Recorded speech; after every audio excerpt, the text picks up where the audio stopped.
ሰላም ሰላም ወገኖቼ እንዴት ናችሁ? ደህና ናችሁ? እኔ አስቴር ግዳይ እባላለሁ።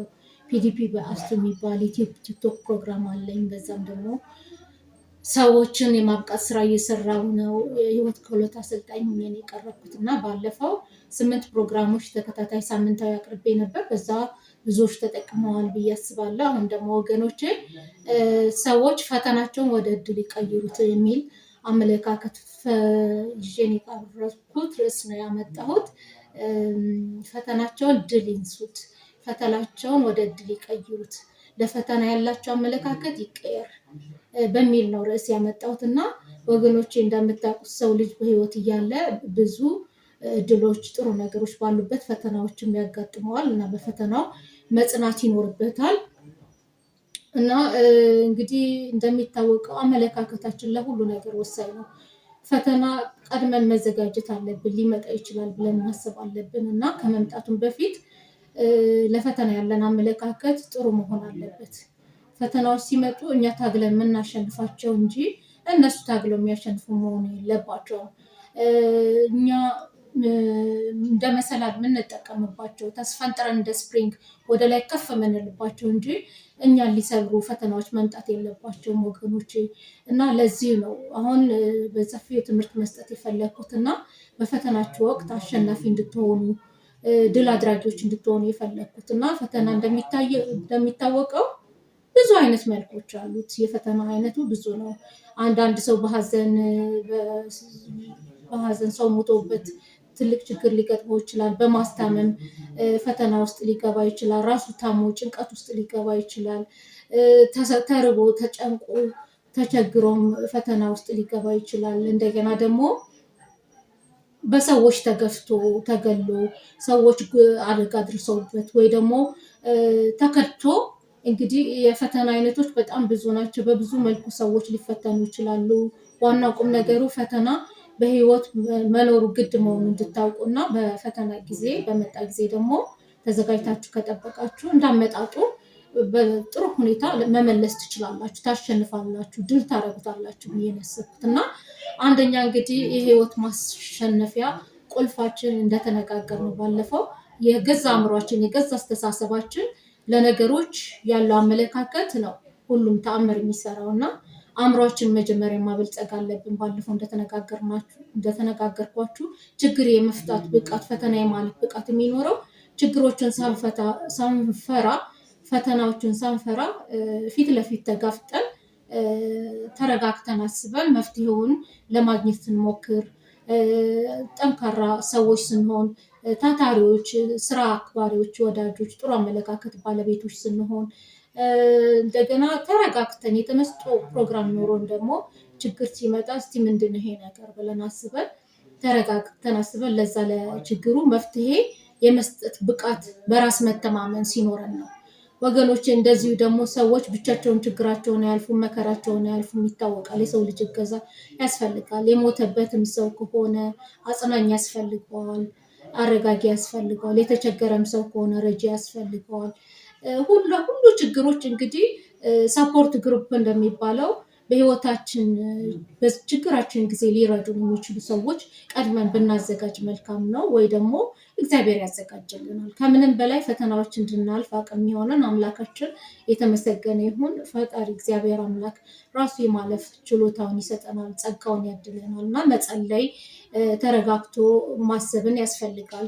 ሌላው ደግሞ ወገኖች እንዲህ ኮፒ ሜካኒዝም እንደሚሉት ፈረንጆች ማለት ነው፣ በችግሮች በፈተና ጊዜ በምን መልኩ ነው ፈተናችሁ፣ ሀዘናችሁ፣ ጭንቀታችሁ፣ መገፋታችሁ፣ መከፋታችሁን ለጊዜው ከዛ ሀሳብ ዞር የምታደርጉበት ሁኔታዎች ሊኖሩ ይችላል። አንዳንድ ሰው ጸጥ ያለ ቦታ ሄዶ በማሰብ መዝሙር በመስማት እንደገና የራሱን ጥሩ ነገሮች የሆኑት ክፉ ነገሮች ሳይሆን ራሱ ጥሩ ነገሮችን እያሰበ እግዚአብሔርን በማመስገን በመጸለይ መጽሐፍ ቅዱስ በማንበብ እንደዚህ አቅም ጉልበት ሊያገኝ ይችላል ማለት ነው። ስለዚህ ወገኖቼ እናንተ የህይወታችሁ ባለቤት ራሳችሁ ናችሁ። ራሳችሁ ነገሮች እንድታሸንፉ አቅም ሊኖራችሁ ይገባል ማለት ነው። ስለዚህ እንደዚህ እያደረጋችሁ ፈተናዎችን ታልፋላችሁ። ለምሳሌ ወገኖቼ ወርቅ እንኳን በእሳት ተፈትኖ ነው ወርቅነቱ የሚረጋገጠው። አልማዝ እንኳን የተፈጠሩ የውድ የተፈጥሮ ስጦታ በኃይለኛ ሙቀትና በኃይለኛ ጫና ለጊዜያት በኋላ በምድር ስር ከተቃብሮ ከቆየ በኋላ አውጥቶ አንጸባራቂ እጅግ በጣም ውድ የሆነ ነገር የሚፈጠረው እንዲሁ ተፈትኖ ነው ማለት ነው። እንዲሁ እንደምናውቀው ኃይሌ ገብረስላሴ እንዳለን ከሆነ የትራንስፖርት ባለመኖሩ ትምህርት ቤቱ ሩቅ በመሆኑ ያንን እሄዳለሁ ብሎ 10 ኪሎ ሜትር በሚሮጥበት ሰዓት ትምህርት ቤት ደርሶ ለመመለስ በተቸገረበት ትራንስፖርት እጥረት ያ ፈተናው ለበጎ ቀይሮት ያው በዓለም ታዋቂ የሆነ አትሌት ብዙ ተሸላሚ እንዲሆን በቅቷል ማለት ነው። ስለዚህ ወገኖቼ አይዟችሁ፣ ጀግና ሁኑ። እሺ፣ እያንዳንዷ ፈተናችሁ ወደ እድል ቀይሯት። እያንዳንዷ መገፋት ወደ መልካም ነገር እንድትቀይሯት እፈልጋለሁ። ቀድማችሁም እንድትዘጋጁልኝ እፈልጋለሁ። አመስጋኝ ባህሪ ካላችሁም ደግሞ በዛው ደግሞ በማመስገን ጥሩን በማሰብ ፈተና ጊዜውን ልታልፉ ትችላላችሁ። ሌላው ከእናንተ የባሱት ስንት ሰዎች እንዳሉ ስታስቡ እናንተ ባላችሁ ነገር ትጽናናላችሁ፣ ትበረታላችሁ።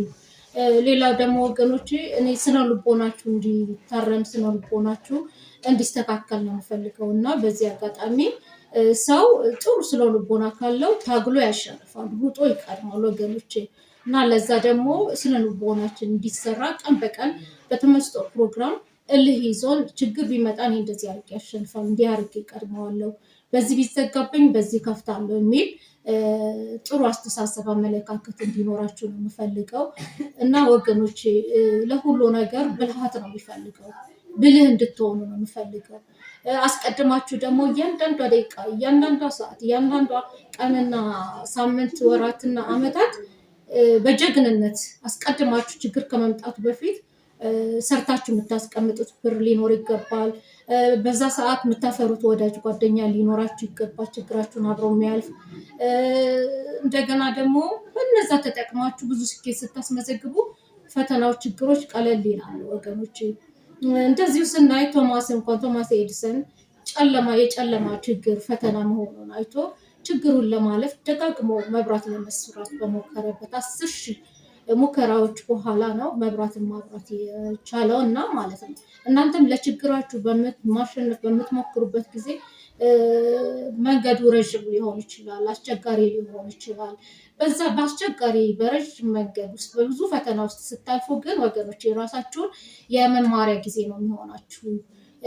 በፈተና ያለፈ ሰው ብዙ ችሎታ፣ ብዙ ጠንካራ ባህሪያት ያለው ሰው ነው የሚሆነው።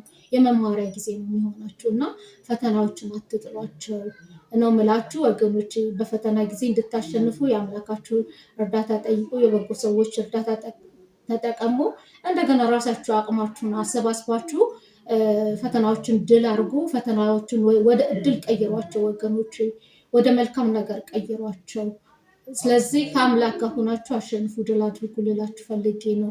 በፈተና ጊዜ ደግሞ እራሳችሁ ስለምትሰሩበት፣ ወደ አምላካችሁ ስለምትቀርቡበት ለበጎ መጠቀም። ለምሳሌ አንድ ሰው ስራ አጥቶ ቤቱ ከሆነ ምን ማድረግ ይችላል? በዛች የብቸኝነት የብቻው ጊዜ ውስጥ ስራ ፈቶ ቁጭ ባለበት መጽሐፍ ማንበብ አለበት። እያንዳንዷ ችግር ወደ በጎ መቀየር ማለት እንግዲህ ለምሳሌ እንደዚህ ነው። አስቀድመን የሆነ ችግር ሲያጋጥመን ለዛ መተኪያ የሚሆን ሌላ አማራጮች ተጠቅመን ጊዜያችን፣ ገንዘባችን በአግባብ መጠቀም አለብን ወገኖቼ። አሁን በዚህ ፕሮግራም እንግዲህ ዋና ዓላማዬ እኔ የህይወት ክህሎት አሰልጣኝ ነው የምላችሁ።